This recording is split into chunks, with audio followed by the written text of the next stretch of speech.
I understand what you're saying when you say, hold on, when you say, like, okay, maybe God couldn't have abolished slavery for some reason, but at least, for example, when the male slave goes free, let his wife and children go with him. Yeah. Why not this simple moral improvement? There is no conceivable reason that this could not have been ordained by God, but look, it was not. You have a capital argument here to be had with the rabbis, and look, there is a massive rabbinical tradition that discusses Dinesh, every fine point, as you know. People that the Bible is true. But it's not my job to I'm not a rabbi isolate the Old Testament from the New and justify ancient battles that have no bearing. Let me put it this way: and tell me how specifically if the New someone were to Testament listen to you, this. they would have no idea that the first anti-slavery movement in the world is driven by the Quakers and the evangelical Christians. They read the same Bible, but evidently they don't read it your way, because if they read it your way, they would be the prime apologists and defenders of slavery.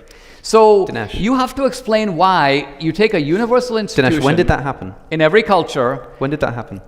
When did what happen? When did that movement first get off the ground? It's in America, it starts shortly after the Quakers get here. So the early let's put it this way, the early anti-slavery movements are about 1710, 1720. Here's two hypotheses then. One hypothesis is that God actually didn't like slavery the whole time.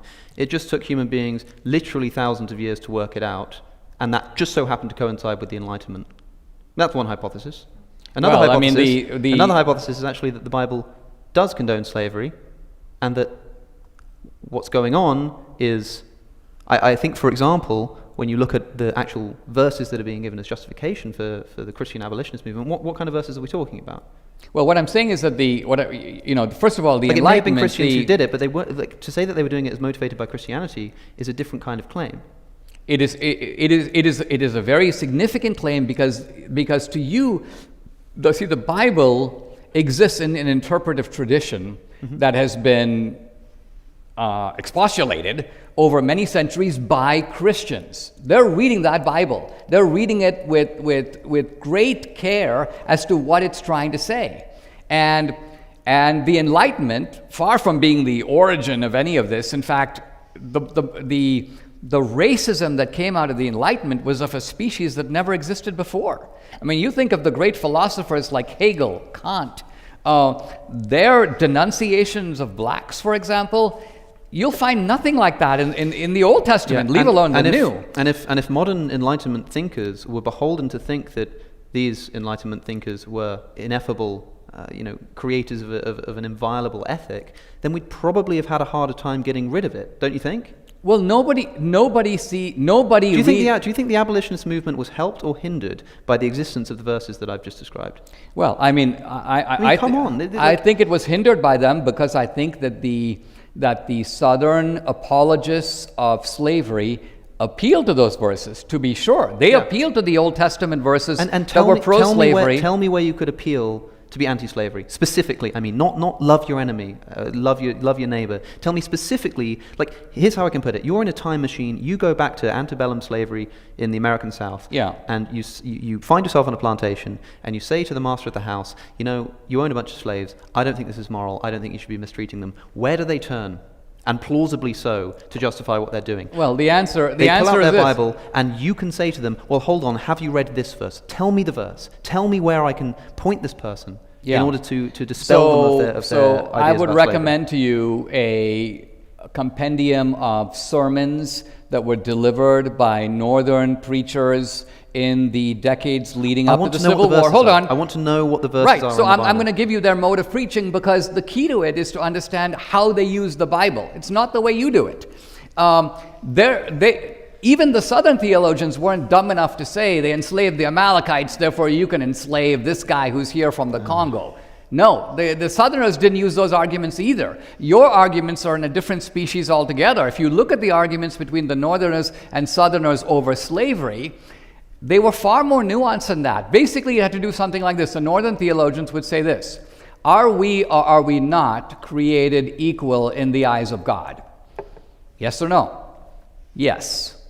Are we all equally in need of salvation? Yes. Does God therefore love us all equally and make salvation available to us all? Yes. And then you flip over and the Old all Testament. that being the case, so hold on, it takes a movement now to go too from this vague. theological truth to a political application.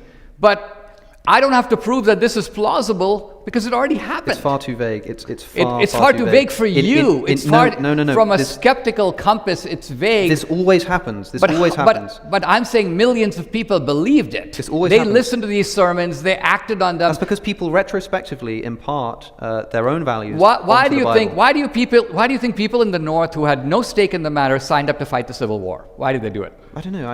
You have no idea, right? You have no clue. But I And don't think it's because they read the Bible. I'm saying that they. Do you realize to what? Look at the sermons that are being given. Look at the language that's being used. People talk about the Exodus story, for example. You know, the enslaved in Egypt, freed by God and brought into the Promised Land. And this is a story that is favored.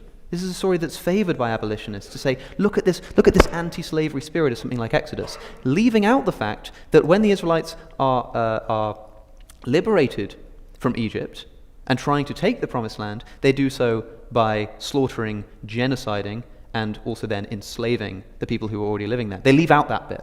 Because if they kept it in, then we'd realize that God did not have an anti-slavery essence. God had an anti-Israelite oppression sentiment. Well, and it's in the Old Testament specifically the Israelites whose oppression he's upset with, and not only fine with the oppression of others, but mandates the oppression of others through the Israelites. Okay, and all I'm saying is that there is a whole tradition that involves millions of slaves, millions of abolitionist preachers, Martin Luther King. None of them, not one of them, reads this story your way. They just don't mention it. They just don't mention it. Right, but isn't the significance of a text determined by the reading and use to which it is put? Let's say, for example, there's a story of murder, and everybody who reads that story becomes a wonderful citizen, loves their family, and you're the only guy who goes, oh no, really, guys, you're all misreading the text. It's really about murder, guys.